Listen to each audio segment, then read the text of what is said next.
नमस्कार दोस्तों। मैं आपका दोस्त विश्वनाथ और आज का तारीख है 8 दिसंबर 2020 और समय देख लेते हैं अभी कितना हो रहा है। समय हो रहा है 10:46 यानी रात के 10:46 46 मिनट हो रही है। ठीक है, आज हम देखते हैं south India paper mills limited के ऊपर। ठीक है, ये बीएससी में है, बीएससी में लिस्टेड है, तो इसके ऊपर देखते हैं अपन, इसके ऊपर एनालाइज करेंगे। ठीक है, यहाँ पे देखते हैं।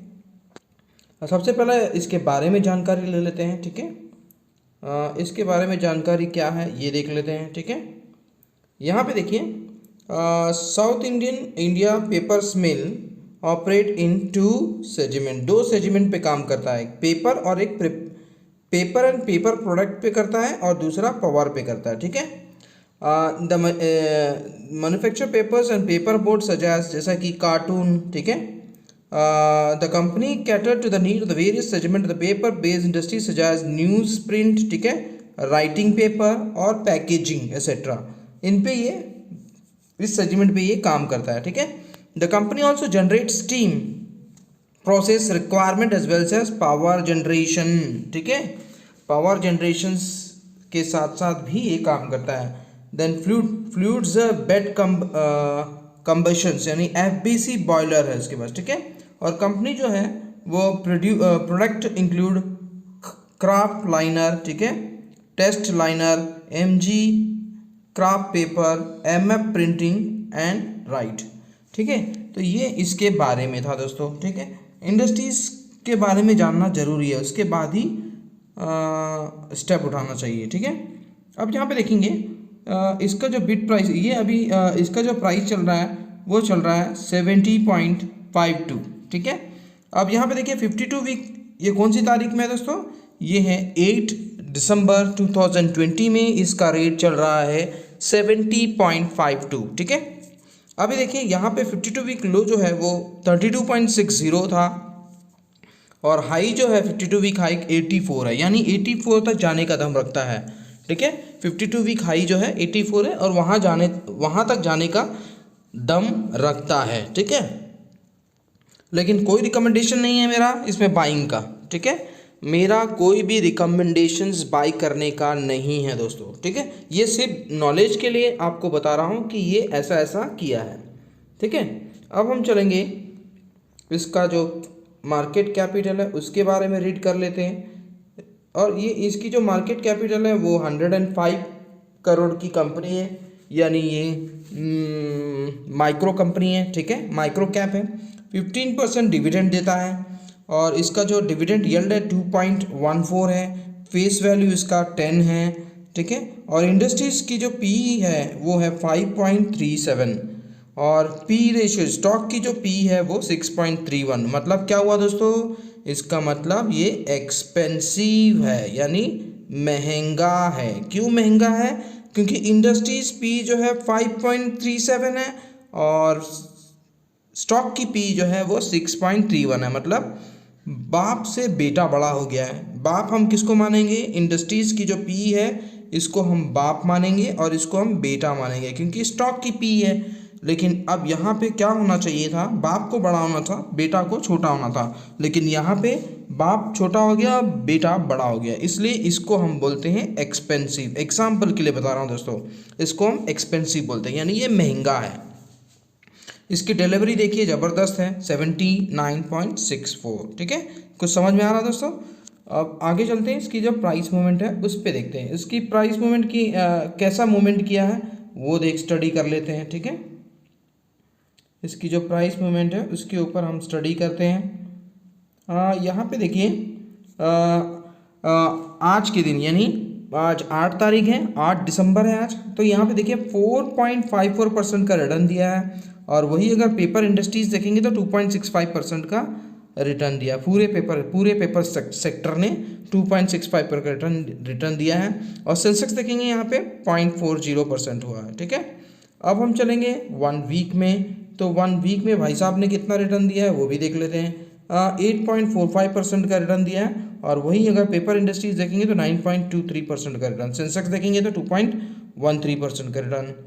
अब हम चलेंगे 1 मंथ में, तो 1 मंथ में भी देख लीजिए दोस्तों, यहाँ पे 1 मंथ में 21.63% का रिटर्न दिया है। और वही पेपर इंडस्ट्रीज़ ने यहाँ पे पेपर सेक्टर ने, पूरे पेपर सेक्टर जो है वो 15.34% का रिटर्न दिया और सेंसेक्स ने यहाँ पे 8.87% का रिटर्न दिया है। ठीक है, अब हम चलेंगे year till date. Year till date मतलब होता है जनवरी से लेके अब तक का, उसको हम ईयर टिल डेट बोलते हैं। यहाँ पे देखिए 0.42% का रिटर्न दिया और यहाँ पे पेपर सेक्टर जो है वो पूरा पेपर सेक्टर जो है वो -4.67% का रिटर्न दिया है, यानी माइनस में दिया है। सेंसेक्स ने यहाँ पे 10.56% का रिटर्न दिया है। ठीक है, अब अगर हम इसको 1 ईयर में देखते हैं तो 1 ईयर में ये माइनस में चला गया है, -9.2%। और वही पेपर इंडस्ट्री से -4.46% दिया है और सेंसेक्स ने यहाँ पे 12.77% का रिटर्न दिया है। अब हम 3 ईयर्स में देख लेते हैं, तो 3 ईयर्स में भी देखेंगे तो यहाँ पे देखिए -40.48% माइनस में दिए हैं और वही पेपर इंडस्ट्रीज -37.54 सेक्टर जो है, और सेंसेक्स ने यहाँ पे 37.17% का रिटर्न दिया है। अब इसके आगे क्या, तो इसके आगे भी देख लेते हैं। यहाँ पे देखिए 4 ईयर्स में इसने -43.63% रिटर्न दिया है, माइनस में दिया है। 5 ईयर्स में देखेंगे तो ये भी माइनस में है और 10 ईयर्स में देखेंगे तो 43.24% का रिटर्न दिया है।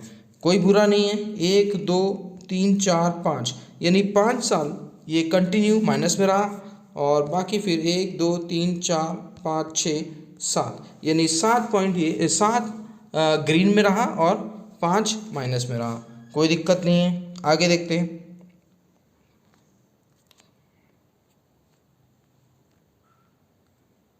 अब यहाँ पे क्वार्टरली, इसका जो क्वार्टरली रिजल्ट आया था उस पर भी हम नज़र रखते हैं। ठीक है, तो यहाँ पे देखिए क्वार्टरली रिजल्ट में इसने 66.07% का नेट सेल्स हुआ है, ज़बरदस्त सेलिंग हुई है। और नेट प्रॉफिट अगर देखेंगे तो ये 218.18%, इसलिए ये भागा है।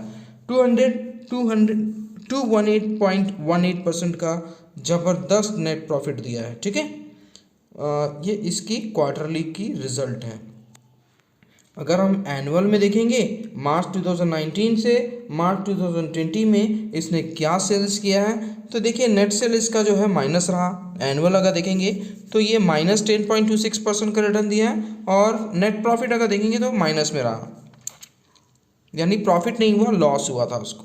ठीक है, अब देखिए यहाँ पे दूसरा हम देखेंगे डेब्ट, इसकी कर्जा कितना है। ठीक है, इस कंपनी के ऊपर कर्जा कितना है ये देख लेते हैं। तो यहाँ टोटल डेब्ट दिख रहा है, ये कर्जा देखते हैं। ये देखिए बढ़ गया ऐसा कर्जा, मार्च 2019 में 0.21 था और मार्च 2020 में थोड़ा सा कर्जा बढ़ गया है।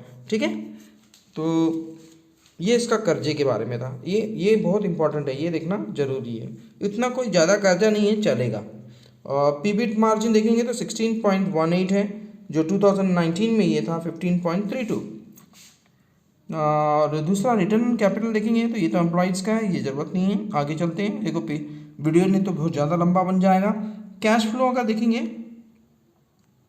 तो कैश फ्लो इसका ज़बरदस्त है, 14 यानी कैश फ्लो 6.65% की ग्रोथ हुई है कैश फ्लो में। ठीक है, मार्च 2020 में ये 41.53 करोड़ की ग्रोथ हुई है। ठीक है, अब उसके बाद देखेंगे इसकी जो मेजॉरिटी शेयर होल्डिंग है वो देख लेते हैं।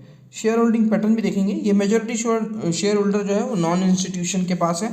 प्लज होल्डिंग नन है, यानी बहुत बढ़िया, गुड, यानी जीरो है। शेयर जो है वो गिरवी नहीं रखा गया है। ठीक है, और इसके बाद जो प्रमोटर विद हाईएस्ट होल्डिंग जो है उपेंद्र के पास सबसे ज़्यादा होल्डिंग है। ठीक है, और इंडिविजुअल इन्वेस्टर जो है वो 47.11% की होल्डिंग कर रखे हैं। ठीक है, अब यहाँ पे देखेंगे, यहाँ पे देखिए प्रमोटर की जो होल्डिंग है वो भी चेक कर लेते हैं। यहाँ प्रमोटर की होल्डिंग है 41.85%, म्यूचुअल फंड की होल्डिंग है 0.01%, नॉन इंस्टीट्यूशन सबसे बड़ा इसी के पास शेयर है। ठीक है, नॉन इंस्टीट्यूशन के पास 56.39% और DIA के पास क्या पड़ा है 1.74%। FII यहाँ पे कोई इन्वेस्टमेंट नहीं है FII का।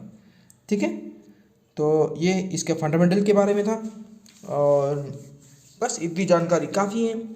और अभी फ़िलहाल कोई रिकमेंडेशन नहीं है मेरा, सिर्फ ये नॉलेज के लिए आपको बता रहा था कि अभी ये क्या चल रहा है और इसको एनालाइज कर सकते हैं, बस यही है मेरा। वीडियो अगर अच्छा लगा तो लाइक का बटन दबा दीजिए और सब्सक्राइब कर दीजिए जो पहली बार चैनल देख रहे हैं, ठीक है। और जिस किसी को भी ज़रूरत में अकाउंट ओपन करना है, नीचे लिंक दिया हुआ है, क्लिक करके ओपन कर सकता है। और साथ में टेलीग्राम में अगर जुड़ना है तो वहाँ पे लिंक दिया है, क्लिक करके लिंक ज्वाइन कर सकते हैं दोस्तों। वीडियो यहीं समाप्त करता हूँ, थैंक यू।